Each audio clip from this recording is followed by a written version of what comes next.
আমার স্বামী পরকীয়া জড়িয়ে আছেন। আমার স্বামী আগে ৫ ওয়াক্ত নামাজ পড়তেন, এখন দিন দিন নামাজ ছেড়ে দিয়েছেন। মিথ্যা বলা, নিজের বন্ধুর স্ত্রীর সাথে অবৈধ সম্পর্কে জড়ানো, সব কাজই তিনি করছেন।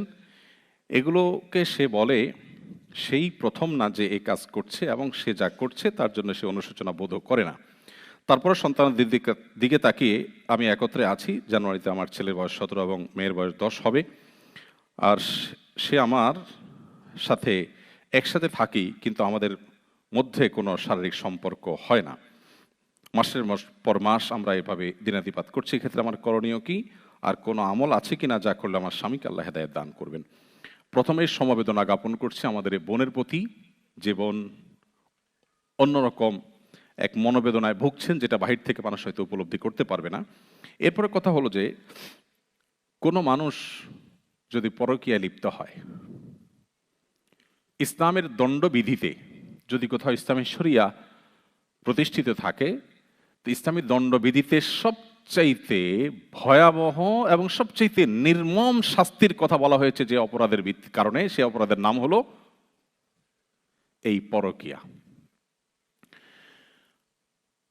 এই বিষয়টি গুরুত্বপূর্ণ। এমনি ব্যভিচার এক জিনিস, বিবাহিত মানুষ ব্যভিচারে লিপ্ত হলে সেটার ভয়াবহতা আরো অনেক বেশি ভয়াবহ।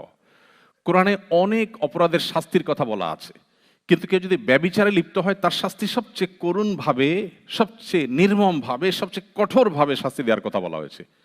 But why? দুজন মানুষ নিজেদের সম্মতিতে এই অপরাধ কর্ম, এই গুনাহের কাজে লিপ্ত হয়েছে, তারা তো কারোর ক্ষতি করছে না। ইসলামের দৃষ্টিতে আপনি অন্য আর 10টা কবিরা গুনায় লিপ্ত হলে যতটা অপরাধী হবেন, আপনি জেনায় লিপ্ত হলে, বিবাহিত মানুষ জেনায় লিপ্ত হলে তার চাইতে অনেক বেশি ভয়াবহ অপরাধ হিসাবে ইসলাম দেখে। কিন্তু কেন?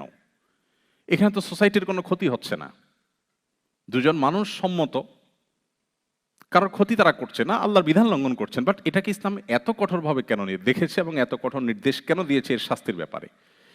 এর কারণ হলো, মানব সভ্যতা পৃথিবীতে টিকে থাকবে মানুষের, অর্থাৎ পুরুষ এবং নারীর স্বাভাবিক বৈবাহিক সম্পর্কের মধ্য দিয়ে।